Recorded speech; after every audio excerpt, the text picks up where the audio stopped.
En attendant que le jour se lève, Paul a invité tout le monde à prendre de la nourriture en disant: c'est aujourd'hui le 14e jour que vous êtes dans la tente et que vous restez à jeun sans rien prendre. Je vous invite donc à prendre de la nourriture, car il y va de votre salut. Aucun d'entre vous ne perdra un seul cheveu de sa tête.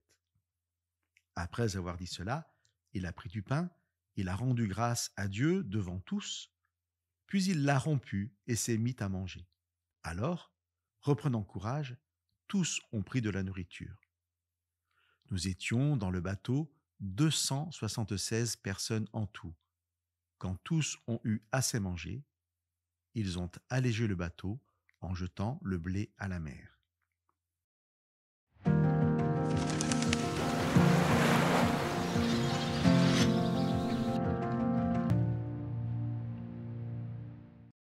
Nous partageons depuis quelques émissions le voyage en bateau de Paul vers Rome et la tempête qui a placé les 276 voyageurs du bateau en péril extrême. Paul a témoigné à tout l'équipage de la parole de l'ange de Dieu reçue durant la nuit, qu'il a assuré du salut de tous les voyageurs sur le bateau. Luc a construit son récit pour faire de la tempête et du naufrage un récit de salut, comme un accomplissement d'un temps de Pâques. La Pâque était une fête juive qui commémorait la libération du peuple juif d'Égypte par l'intervention miraculeuse de Dieu. Cette fête se célébrait la nuit du 14e jour du premier mois de l'année. Mais ce temps de Pâques, c'est aussi, juste avant sa crucifixion, un temps où Jésus va partager le fameux repas de la Pâque avec ses disciples et en faire un signe à travers le partage du pain et du jus de raisin de l'alliance éternelle entre Dieu et les hommes. Alliance qui offre à chacun la grâce de la libération du péché et la vie éternelle. C'est durant ce temps de partage que Jésus prend du pain, rend grâce, le rompt et le donne à ses disciples. Après ces précisions sur la Pâque, revenons à l'histoire qui nous intéresse. Luc inscrit le dénouement de son récit le 14e jour de la tempête, un 14e jour sans lumière, comme la Pâque, la nuit du 14e jour.